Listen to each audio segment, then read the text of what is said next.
I had the worst taste in men in high school.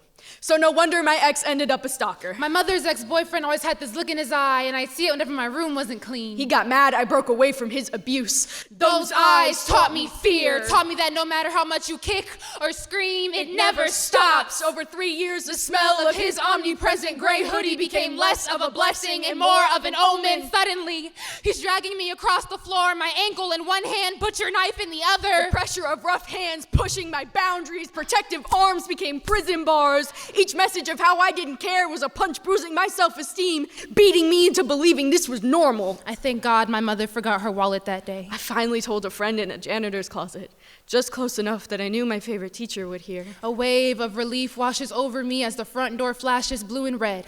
The police car pulls out of the apartment parking lot. He told me not to tell the police because they don't prevent tragedies, they just clean up after them. The satisfaction of those eyes behind a barred window lights a fire in my chest. I let myself relax, get comfortable. It was all over. I was in the front yard.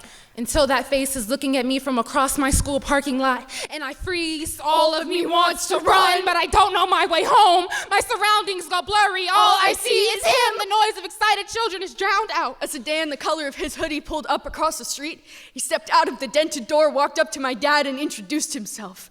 I think he mistook the flush in my cheeks for flattery instead of panic. I never told him where I lived. Across the parking lot turns into across the sidewalk, and I run into the library. His bloodshot eyes told me that he was using again, not like he'd ever stopped. I smiled like my life depended on it, because it kind of did. The librarian holds my hand as we walk outside. Suddenly, he's everywhere. Driving past my bus stop. Takaya, he's out now, and he still has a life to live. But why is his life so intertwined with mine? Years later, he stood in my driveway, high again.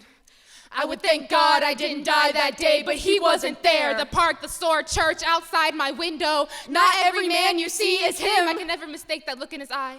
Look to drag me to my death is the same look watching my every move. I graduated high school, started community college.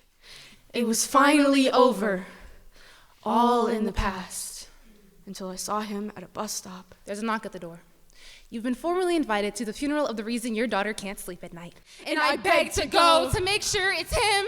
Bloodshot eyes too cloudy to recognize me. He'd been using again. I put on my Sunday best. I blink and there's a casket surrounded by flowers. I walk up to the white box and study the man inside.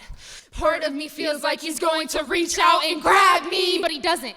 And his eyes remain shut. It's never over. Text saying he loved me before turning to threats to kill himself. This time, I don't reply. And for the first time in months, I breathe. Too many adults told me that being followed was normal. Boys will be boys after all. My mother tells me I'm too sensitive. It was so long ago, why do you want to be sad? I haven't inherited her way of pretending the past didn't happen. I was told to be flattered the first time a boy followed me home. I learned the long way. Take 3 right turns to see if he's following you. He's gone, but his memory lives on. In my dreams where his hands grab me, I still feel my heart jump when I see someone in a dark hoodie. Recognize the smell of sulfur and cough medicine. How do I not let this eat me alive?